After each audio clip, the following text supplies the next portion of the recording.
Tonight's Legal Eagles, we have them here tonight to react to all the Kavanaugh news. President of Alliance for Justice, Nan Aaron, and the Chief Counsel for the Judicial Crisis Network, Carrie Severino. But listen, this is really interesting, late-breaking information. Nan, I'll go to you first. What do you make of this, that potentially the committee's talked to a man who says it may have been me? I don't make much of it, frankly. This information was not gathered during any kind of FBI investigation. I assume it was Republican senators on the phone with someone. But there are no witnesses. You know, it's very reminiscent of a story we heard very similar to this one just last week when Ed Whalen blamed some other guy for committing the assault. Carrie, what man would come forward and potentially expose themselves to this kind of even criminal accusation? I mean, there's so much we don't know, but it's bizarre. I think at this point, yeah, we really don't know what to make of it because we've had a lot of stuff thrown around, you know, allegations that within hours being made of them were retracted earlier today on Twitter, things like that. So we have to be careful not to prejudge this. We do. But my understanding is that I think for at least in the year we're talking about, 1982, the statute of limitations would have passed on that. But, you know, who knows? I think we're going to have to wait to see maybe tomorrow. Hopefully we'll learn a little more about this detail. Very interesting. Okay. One thing we do know, they will ask her, Republicans will certainly ask Dr. Blasey Ford about this, and I assume she will have a very measured, credible answer. Yeah, I think we're all. It goes to whether she is remembering it correctly, which is the crux of the case. And if this is a sworn statement from this man, and whether his name goes public, it'll be a very interesting development to see how she reacts to this tomorrow. I think we're all looking forward to hearing from her. And you heard from the polygraph expert that we had with her, and in his account of what she told him as well. So he's talked to her. The committee hasn't, but we'll all hear from her tomorrow. Okay, so let's talk about what we expect tomorrow. This is what GOP Senator Kennedy, who is a member of the committee, said about how this is going to go tomorrow. We have no plans whatsoever to try to have any gotcha moments or go Catwoman or Batman on anybody. I mean, the purpose of this is to allow Dr. Ford and Judge Kavanaugh to tell their stories.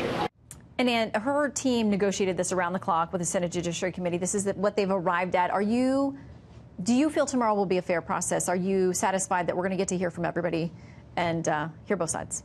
Absolutely not. I mean, I do think that she will provide a very serious, compelling, powerful, credible story tomorrow. But do I think the process has been fair? Absolutely not. But will tomorrow be fair? Will tomorrow be fair? I think, you know, it remains to be seen. However, it is interesting to see that Republican senators, several of them have already vilified and bullied her, even before they've heard her comments tomorrow. It's like 27 years ago with Anita Hill. How do you feel that they are bullying her? Oh, by asking her to show up? Lindsey Graham has already tried to discredit her story. Orrin Hatch, who was there 27 years ago with Anita Hill, so how do you think has said that she made up her story, well, that she's mixed up. How do you think that contrasts with the Democrats who've already found him guilty without hearing from the two of them?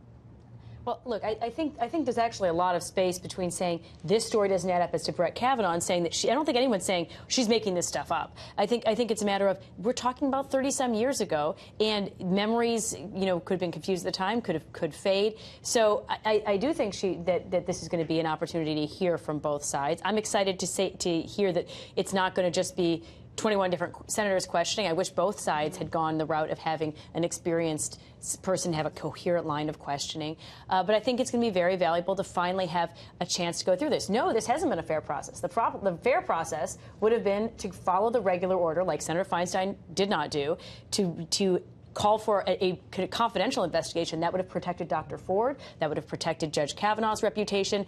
We didn't go down that road. Unfortunately, every one of these allegations has been, even after people said, let's have the FBI investigate things, each new allegation they pushed to the media before having the FBI look at it. So that isn't really fair to anyone. Let me ask you really this quickly, is the best we can because do, today your group has been very supportive of this nomination, and today there were some articles suggesting you guys were backing off. Where are you tonight? Oh no! They took one line out of an MSNBC interview out of context. I spent the whole interview defending Kavanaugh. We absolutely stand firmly behind Judge Kavanaugh and are looking forward to his hearing tomorrow. I'm looking forward to his confirmation. We know your group has spent a lot on ads. We know both sides are spending a lot of money on this.